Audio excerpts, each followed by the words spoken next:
What if I were to tell you the entire purpose of this simulation and the whole stage of life is to see how long does it take you to go from ego to consciousness, from the costume, the one that's being used by the demiurge to keep energy being siphoned from the source to fool other beings, to go from that one to the one who's an awakened being and embracing the new earth. That's the whole purpose, and none of this is what you think. The system has an exact location on you at all times, and it can go ahead and zoom in on you. Why would it not? Because without you, there's no proof any of this is even taking place. So of course it's going to zoom in on you. Someone might say that makes you have a very big ego thinking that way, but not exactly. If you're looking at it completely metaphysically, then it's not exactly that. What it is more of a direct, open perspective of who you really are here and what's going on, which is something they don't want you to see because they want you short-sighted. They want you only looking into the play, into the construct object, so that they can make you another object and drain you and waste your life, and then you reincarnate, and that's how the cycle keeps going. But where we're at right now is very different. Many beings are awakening to the fact that this is not what you think, and without the consciousness, without your true self as spirit energy that's letting the body even flow here, none of this is even appearing without that. So we bring our focus back to that, then you're reclaiming your power. Then you're no longer just a commodity to be used by that lower system that will automatically shut off the energy that the demiurge has been taking for so many centuries, and beings will be freed instantly. You are a huge part of that. And if you want to be a part of this further, then I am having an online group gathering. And if you're interested in joining, you can email me through radenlightenment@gmail.com, or you can message me on here. Consciousness is so subtle, it is formless, and they want to put you into a form so they can separate you and disconnect you from your source, seemingly. But you and the source are one. Consciousness is immeasurable, it is inseparable, and that is actually completely a fact. It is your true self. And that is where all the power comes from, and that's how we can change this reality. If you want to embody your higher self and shift into the new earth, to let go of any limitation, karma, or distraction and get free from reincarnation, then you can book a one-on-one awakening session with me through radenlightenment@gmail.com, or you can message me on here. You to avoid the peanut butter? Peanut butter is loaded with copper. Peanuts are loaded with copper. That's why they tell people to stay away. Also helps protect you from all these cell phone nonsense that they keep putting up. Peanuts. Now they don't tell you that they were sticking people with toxins, which were making them allergic to peanuts. That's the one part they forgot to say about that whole thing. That they were injecting people with toxins to make them allergic to peanuts, so that they stay away from the peanuts. But peanuts are high in copper. They're also high in zinc. They're also a complete superfood. But they'll tell you it's the mold. Gotta stay away. Gotta stay away. Thank you. Just insane. Hundreds and hundreds and hundreds for the data center. Look, here's another one over here. Jeez, oh my god, and they're building more. This is insane. Holy crap, go in there. It's like Arby's for these, yep. dang. This is insane. It's massive. Watch it. Hundreds for the data center. Roughneck, that's the name of the camper.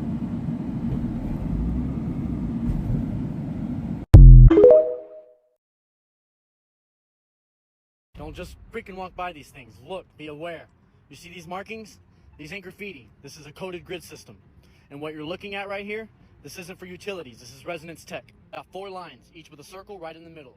That's a 4-pulse harmonic system. It's a rail. It's like a tuning fork etched into concrete. Every person that walks across it, they get scanned, realigned, and disrupted without ever knowing. Each of those circles, that's a frequency node. And those red verticals, that's a data stream.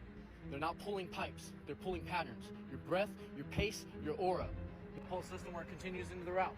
Arc flash means this box sends bursts of energy, literal invisible discharges that can burn skin, knock you out, or even worse.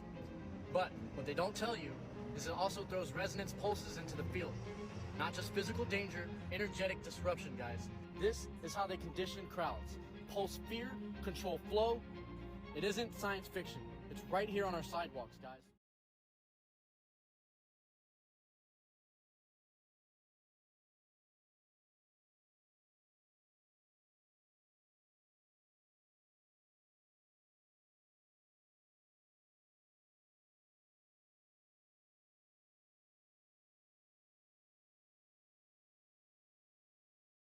Up,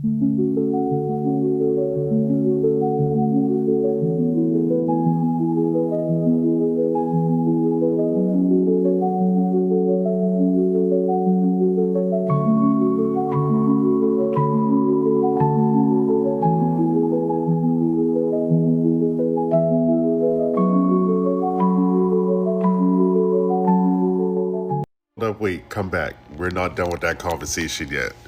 Welcome back to Quantum Talk, y'all. So let's talk about that for a second. Technically, you've already died. And when you think you're talking to your higher self, you're actually talking to the already you that already lived. Or you don't know. Because when people think about talking to their higher self or their higher versions of themselves, they don't think about, damn, is this person alive or dead? It doesn't matter because we've already died. Everything exists at one time on this plane. It is a crazy concept to think about. What I'm saying out my mouth is not proven, but I know deep down in your soul it's resonating.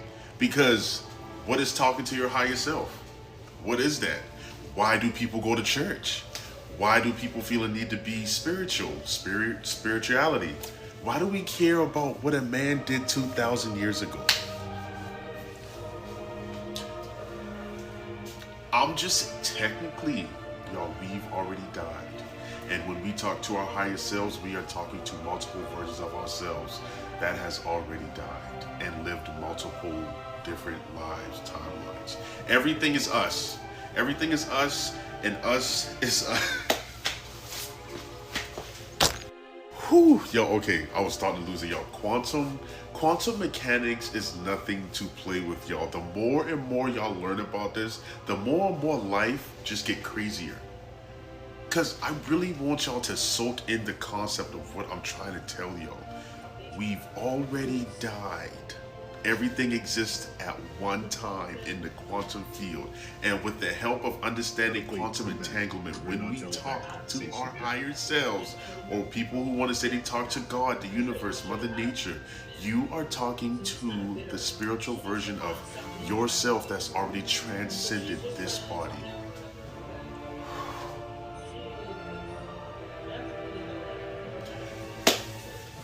Y'all, my name is Kendall. Drop your name inside the comments. Me and you are now real-time friends. Y'all, if y'all enjoy what I be talking about and y'all truly do enjoy this page, y'all follow me. I am currently trying to figure things out, but if I want to stay on TikTok with this or move to YouTube with this, I have no idea yet. I'm just gonna keep posting it here, so just meet me here. Until the next video, y'all. Bye! Now, this is one of those ideas that can either sound completely insane or incredibly profound, depending on how you choose to look at it. Because when people hear a statement like, technically, we've already died, their first reaction is usually to reject it immediately. And honestly, I get it. I totally get it. It sounds extreme, but I think the deeper conversation that this clip is trying to point toward isn't really about physical death. It's about our relationship with time, consciousness, and possibility. Think about it this way: most of us experience life as a straight line. Yesterday happened, today is happening currently, and tomorrow hasn't happened yet. That's how our minds naturally organize reality. But some theories in physics and philosophy suggest that time may not work exactly the way that we experience it. There are scientists who have proposed that past, present, and future could all exist simultaneously in ways that our brains simply they just aren't designed to perceive directly. Now, I'm not saying that's a proven fact, but it is an interesting lens to get into further. Because if all possibilities already exist in some form, then what we call the future may not be something being created from scratch. It might be something we're gradually becoming aware of. And suddenly the idea of a higher self starts sounding a little different. What if your higher self isn't some magical being floating around in another dimension? What if it's a symbolic way of describing the wisest version of you? The version that can see far beyond today's fears. That version that is not trapped inside the current confusion. The version that already understands lessons that you are currently still learning. Think about how often you've looked back at an older version of yourself and just thought, if only I knew that back then. If only I knew then what I know now. Well, what if spiritual practices are, in part, an attempt to reverse that process? What if meditation, intuition, prayer, contemplation, even self reflection, what if they are all ways of accessing a broader perspective than the one that you're operating from right now? Because whether you call it higher self or wisdom, or you may call it subconscious intelligence, maybe even something else entirely. Most people have experienced moments when guidance seemed to arise from somewhere deeper than their ordinary thinking mind. A feeling you couldn't quite explain, a knowing that you couldn't logically justify. Sometimes it's a quiet voice telling you to take a different path. And here's where I think the quantum language becomes interesting. Not necessarily as literal proof, but as a metaphor. Quantum physics has shown us that reality is often stranger than our everyday assumptions. The deeper scientists look into the nature of existence, the more they encounter phenomena that challenges common sense. Now, does that automatically prove spiritual concepts? No, it does not. But it does remind us that reality may be more mysterious than we once believed. And maybe that's why ideas like this continue to resonate with a lot of people. Because deep down, many of us feel that we are more than the personality we are currently expressing. We sense that there is something way larger observing our experiences. Sometimes that remains present beneath all the changing roles, the successes, failures, achievements, and fears. The version of you from 5 years ago is long gone, probably won't ever come back. The version of you from your childhood is also gone, yet somehow you are still here. The body changes, even your beliefs change. Your personality evolves, entire chapters of your life disappear, and still there is an awareness that remains. Who am I beyond the current version of myself? Because if there is a higher self, if there is a higher self, maybe it's not a future ghost communicating through some cosmic telephone line. Maybe it's the deepest layer of your own consciousness, trying to help you remember who you are beneath the noise. Maybe it's the part of you that isn't consumed by fear, the part that isn't trapped by old stories, that part that can see a bigger picture than the one your everyday mind is focused on. And maybe that's why so many people report receiving their clearest insights when they become still, not because information is arriving from somewhere outside of them, but because the static finally gets quiet enough to hear what was already there in the first place. So, whether you interpret this clip through a spiritual lens, philosophical, psychological, or a quantum lens, I think the invitation is all pretty much the same. Stop assuming that the version of you sitting here today is the fullest expression of who you are, because it's not. There may be wisdom within you that your current identity hasn't learned to trust yet. There may be perspectives available to you that exist beyond your current fears. And if the higher self is real, in any meaningful sense. Maybe its purpose isn't to tell you the future. Maybe its purpose is to help you become the person capable of creating a different one. What? No, wait, come back. We're not done with that conversation yet. Is that good? What? Does that taste good? It's delicious? Okay. Why are people doing this? Now, I don't know if these people don't have an oven to cook this food on, but something's going on here, guys, where they're just opening the pack and eating it. Straight up, look. Who is this guy, actually? Who is this guy eating that meat like that? Can someone explain to me what is going on out here? People are saying that they don't even think these are real people, if you know what I mean. Shut up! I don't know why they would say that.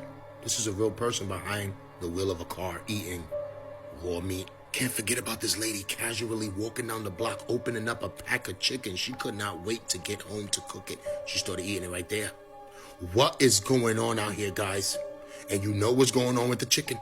Could they be one of us, or could they be something else? Not just bringing about, guys. Entertainment purposes only. I don't believe that guy.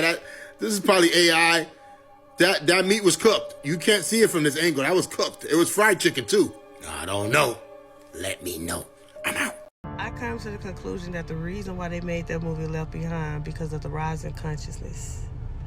This previous shift, people have woken up with the people around them cloaked.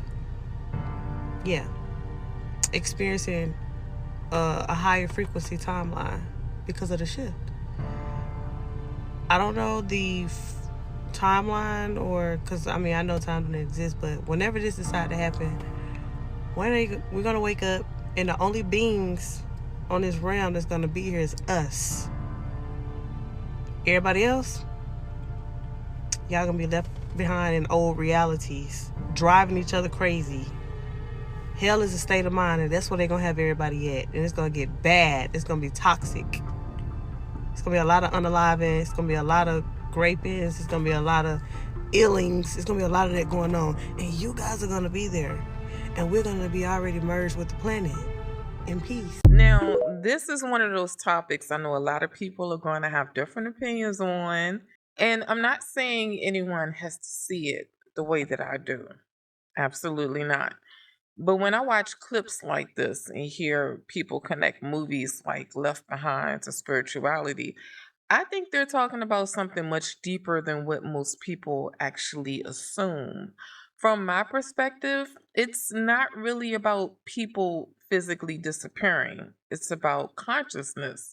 A lot of people believe we've gone through major shifts in consciousness over the years. And after those shifts, it can feel like some people are waking up to a completely different reality while others are still totally operating from old patterns, old fears, beliefs, old ways of still seeing the world. That's actually what that particular clip is reminding me of right now. You ever notice how sometimes you grow so much that you barely relate to the version of yourself that you used to be? Or you look around and realize you're having completely different conversations than the people around you. Not because you're better than anyone, but because your awareness has changed. To me, that's what spiritual awakening often feels like. And when people talk about being left behind, I don't necessarily think they're talking about punishments or separation. I don't think that's what it is. I think they're describing the idea that different people can be experiencing completely different levels of consciousness at the same time. Some people are moving toward more peace, compassion, and connection, while others are still caught in cycles of fear, chaos, survival based thinking. Again, that's just how I see it. I've always felt that as we continue evolving spiritually, we naturally stop resonating with certain energies. Not because we're trying to escape the world, but because we're no longer feeding those exact same patterns that are creating any form of suffering. And one thing I've heard a lot in spiritual circles is the idea that eventually there comes a point where those who have done the inner work, they become aligned with that higher state of consciousness that matches the energy of the planet itself. Yes. Some people describe that as ascension, some call it unity consciousness, some call it simply remembering who we really are. Whatever label someone uses, the core idea is all the same. As consciousness rises, reality begins reflecting that higher state back to us. So when I hear people compare this to Left Behind, I don't picture people vanishing into thin air. I think of it more like a vibrational split where people continue experiencing realities that match their level of consciousness. Those who are still operating through fear continue creating experiences rooted in fear. Those who are operating through love, awareness, and inner growth, guess what? They continue moving into experiences that reflect those exact energies. And if that sounds strange, that's okay. It's cool. Spirituality has always involved ideas that challenge the way we normally think about reality. At the end of the day, I think the biggest takeaway is this: the more we heal, grow, and expand our awareness, the less we become attached to the chaos that once controlled us. And maybe the goal isn't escaping the world at all. Maybe it's becoming so aligned with who we truly are that we no longer have to participate in those exact same cycles of fear, conflict, and suffering that kept so many of us stuck for so long. That's just how I see it personally. It makes you think about what kind of reality we're creating through our own consciousness every single day.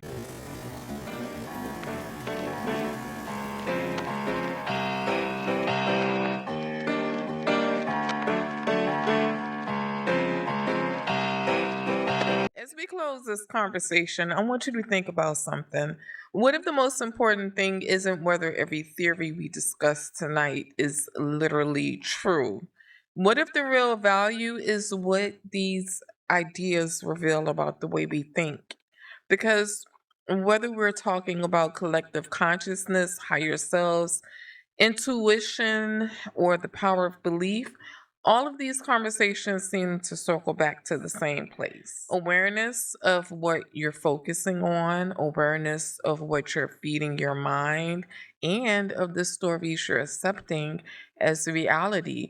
Most people spend their entire lives reacting to the world without ever stopping to examine the lens through which they're viewing it. They inherit beliefs, they inherit fears, assumptions about who they are, what they're capable of, what's possible and impossible. And then one day they wake up and realize they may have been living inside someone else's storyline the entire time. That, my friend, is where the real journey begins. Not when you find all the answers, but when you start questioning the questions. Because if consciousness is more powerful than we've been taught, then what are we overlooking? If attention shapes experience, what are we collectively feeding every day? If there are deeper aspects of ourselves waiting to be discovered, how much of our potential remains truly unexplored? I don't think the goal is to blindly believe every spiritual idea that shows up on your timeline. And I don't think the goal is to dismiss everything that we can't immediately explain either. I think the goal is to remain curious enough to explore the mystery without becoming trapped by certainty. because certainty can become a prison just as easily as confusion can. The people who continue growing are usually the people willing to sit with questions longer than everybody else. They're willing to look beyond the surface, challenge their assumptions, admit that reality may be far more complex, interconnected, and fascinating than they originally believed it to be. And maybe, just maybe, that's the deeper message hidden inside of all of us. Maybe consciousness isn't something that's happening to us. Maybe it's something that we are participating in currently. Maybe every thought we reinforce, every belief we strengthen, every fear we feed, the possibilities we entertain, maybe all of that becomes a part of our reality that we are helping to create, not just for ourselves, but also for the people around us. Think about it. And if that is true, let's just say, what if? What if that did turn out to be true? Then the most important question isn't what the government knows, what science hasn't explained yet, or what exists somewhere out on the edge of reality. The most important question is this: what kind of consciousness are you contributing to every single day? Because whether you see the world through a psychological lens, spiritual, scientific, or maybe some combination of all three, your attention is shaping your experience far more than most people realize. And once you truly understand the value of your attention, you stop giving it away so freely. I promise you.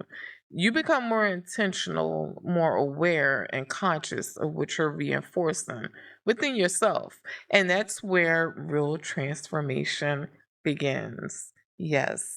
Not when the world changes, when your relationship with it changes. Message.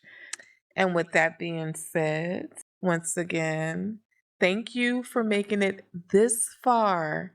Yes, this far in the video. Thank you. Thank you so much for spending this time with me. If this conversation sparked something within you, please do not hesitate to let me know your thoughts down in the comments. I do read them and I would love to hear your thoughts. Until next time, keep questioning, keep looking beyond the surface, because sometimes the answers that we're searching for, sometimes they aren't hidden from us. They're hidden inside the assumptions that we've never thought to challenge. I love you, love you, love you. And I will see you, yes, you, on the very next video.